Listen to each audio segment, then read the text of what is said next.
দোল পূর্ণিমায় দোলের রেশ কাটতে না কাটতেই তার মধ্যে আসতে চলেছে পঞ্চম দোল।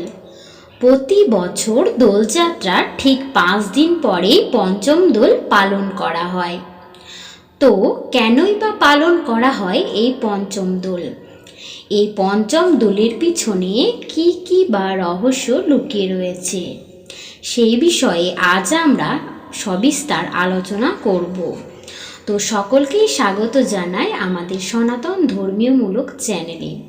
আমরা চেষ্টা করি সনাতন ধর্মের তথ্যগুলো আপনাদের সাথে তুলে ধরতে বা উপস্থাপন করতে। তাই ভিডিওটি শেষ পর্যন্ত আমাদের সাথে থাকুন। আর যারা আমাদের চ্যানেলে নতুন তারা অবশ্যই চ্যানেলটিকে সাবস্ক্রাইব করুন এবং আমাদের পাশে থাকুন। আর যারা ইতিমধ্যে সাবস্ক্রাইব করেছেন তাদের জানাই অসংখ্য ধন্যবাদ। তো চলুন ভিডিওর মূল বিষয়ে যাওয়া যাক। শাস্ত্র মতে দোলের মতোই পঞ্চম দোলেও এক বিশেষ গুরুত্ব লুকিয়ে রয়েছে।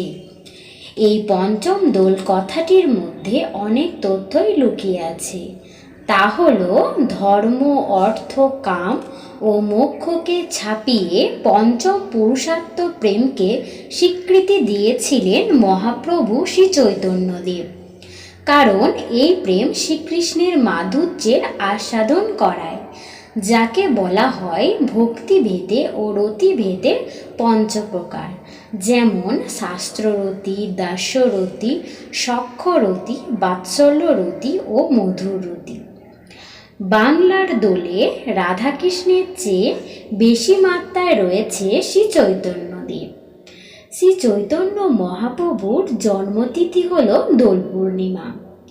পরের দিন মহাপ্রভুর অন্নপ্রাশন পালিত হয়েছিল। তারপর দিন মহাপ্রভুর পাদুকা নিয়ে শোভাযাত্রা হয় এবং পঞ্চম দিনে পালন করা হয় শ্রী চৈতন্য মহাপ্রভুর পঞ্চম দোল। এছাড়াও সপ্তমীতে হয় সপ্তম দোল। তাই পুরাণ মতে রাধাকৃষ্ণের দোলের দিনে মহাপ্রভুর দোল উৎসব পালন করা উচিত নয়। তাই পঞ্চমীতে মহাপ্রভুর দোল পালন করা হয়। জানা যায় শ্রীকৃষ্ণ সখা সখীদের সঙ্গে দোলায় চেপে আনন্দ করেছিলেন। তাই অনেক জায়গায় শ্রীকৃষ্ণের দেবমূর্তিকেও এই তিথিতে পালকিতে চড়িয়ে ঘোরানো হয়।